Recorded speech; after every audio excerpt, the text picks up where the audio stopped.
Hey there, everybody. Thanks for joining me for another one-man review. Today I've got the new Living the Line book. I know this is the Living the Line channel, but really the Living the Line publishing is Sean, and this is particularly Sean and Ryan Holmberg's Smudge project. So I hadn't even, sometimes I read like a PDF copy just for copy editing and stuff, but I hadn't even read a PDF of this one yet. I'd seen the cover and things. So really excited to get this one. And yeah, I think this is my favorite of the Smudge books. There's been 3 of them out so far. Her Frankenstein, UFO, Mushroom Invasion, Mansect, and I think next up is Face Meat. I also haven't seen Face Meat, but Mansect is by far the most lush art that they've put out, and I think this is really good. They've chosen books, Ryan and Sean have chosen books that are very like focused on the story first with Her Frankenstein. The last 2, this one and the UFO Mushroom, are a little bit wilder stories, less emotional stories, but this one has the most detailed art, and I think like the production job that Sean was able to do with the resources he had on this one really show like the quality of this is like what Sean is the master of, and he's really getting a chance to show that with the more detailed art in here. The story in this one is totally wild and totally creepy, super fun. This artist is phenomenal at drawing these gnarly things, so I'll give you some previews of that. But we've got Hideo here. His mom has died, so he's becoming mopey, and he's collecting and capturing all these bugs. You can see some of the awesome art here, and I'm not sure what resources Sean had for production. They obviously didn't have the original art, but it's still super crispy production all throughout. There's hardly any fill-in on the lines. The tones look good. So really, you get some of the old like noise in the tones from just being an old book, but I think a lot of people like that nostalgic look anyways. So Hideo here is basically hates being a human and wants to become a bug. He says, "I would happily live a shorter life if I could transform into something different like you." So he just wants to be able to not be locked in by his body. He's looking at this thing emerging out of its chrysalis and becoming a butterfly and wants to become something better. It's really fun and strange. You get some beautiful drawings, but there's a strange jump from when the artist is working just from their imagination, I assume, in a shot like this, and when the artist has found a photo reference to use, you get some really beautiful photorealistic drawings that to me kind of look like I'm going to blank on the name, but the artist who did Sanctuary and Crying Freeman, that kind of art and that kind of parallel hatching and all that kind of stuff, really beautiful. And that gets mixed in with some wicked dry brush stuff later in the book as well. And now you get a sense of how good Koga Schinichi is at drawing body horror. This is just absolutely gnarly but phenomenally drawn stuff right here.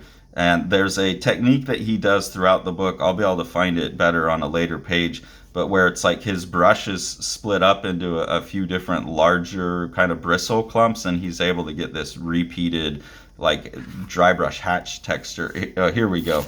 This is a good example of it here, where the brush is doing a lot of the work for him. The split up like dry brush with 10 different little peaks on it coming together makes some really beautiful textural effects throughout. And right here it's used so nasty, where this character's pulling their hair out and the painfully knuckly fingers, and it's just like, this was one that when I was reading it, Tori was looking over, and we would see, I'm not even showing like the gnarliest images in here because I want people to be able to enjoy them, but Tori would look over at some of the things I was looking at and just be like, "Oh God, that's awful. Like, what are you looking at? That's so gross."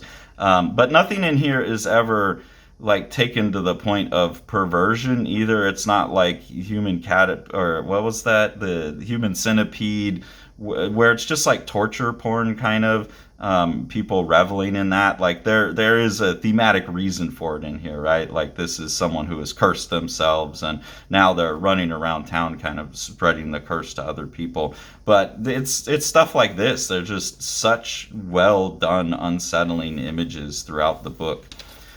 Something I noticed in this really quite beautiful drawing here, you can see more of that like brush that's split up into 5 or 6 little bristle chunks that he's using to make these leaf textures all throughout. But something else I noticed is there's some stamping with like a cheesecloth or something, which is very strange. I don't know that I've ever seen that in a manga. Not that I've read all the manga in the world by any means. I'm not the biggest manga collector. But that seems like a very European, especially Italian thing to be doing. So really cool to see that included in there, and in such a beautiful, realistic, photorealistic drawing like this, to see those kind of ink slinger techniques along with those cool dry brush. It's really, really beautiful work.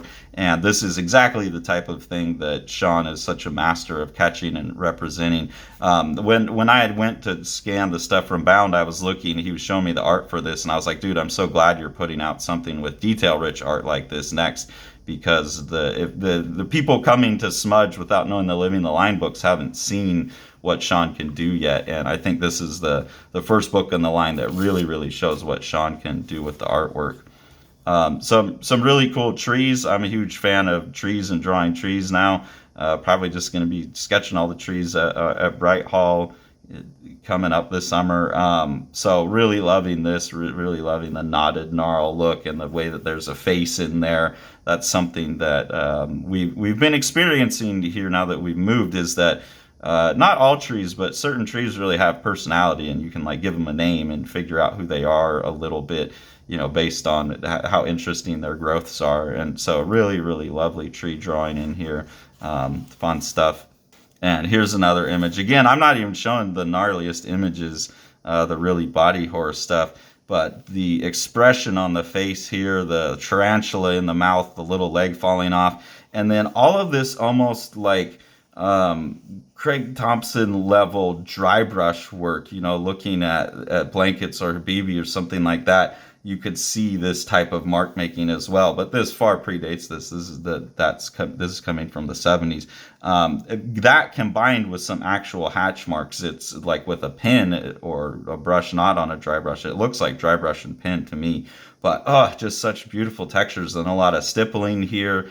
So you really got an artist who has a full range of ink application techniques, and it leads to some really harrowing imagery here, and the expressions that go with that, the lighting, it's fantastic all the way throughout. So this book is really beautiful. I'm super excited for people who haven't seen any of the Living the Line books, who are only part of, only really interested in manga and only like following for the Smudge line, to see really what Sean can do with production. And I hope some of the people that are coming to these Smudge books start just getting into like, man, these are really nice produced books, and checking out some other stuff from Living the Line as well. But if not, like the Smudge line itself is super smart. Here you see Mansect is 1975. And as Smudge goes, even though these are all by different artists, Ryan and Sean are treating it like a series, which I think is really smart, that this is Smudge Volume 3. From a sales perspective, it's really smart, but also like contextualizing this as a line of books with a very specific focus on a specific period of horror for magazine rather than serial publication, I think is super smart. And they're finding amazing artists. I know Ryan said in this one, for some reason, he wasn't allowed to do his typical essay, but usually in the back of the Smudge books, there's an essay about the artist, and examples of the covers of their other work, which you don't get in here, but you do get the original Mansect cover, which is pretty cool. So really, really enjoy this one. Again, I know this is the Living the Line channel, and it seems a bit weird to be pumping these, but I'm not very involved in this at all. I maybe get to read them ahead of time sometimes. So yeah, I think another smash hit, probably the best one so far from Smudge. If you haven't got any Smudge books yet, you're missing out, but definitely don't miss out on Mansect. This is by far the best one, and a great entry point into like what this series of books is all about.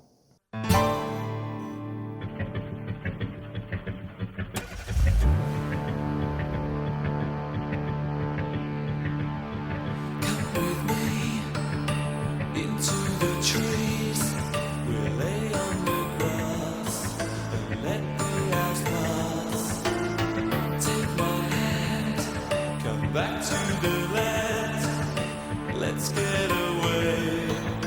Just go on.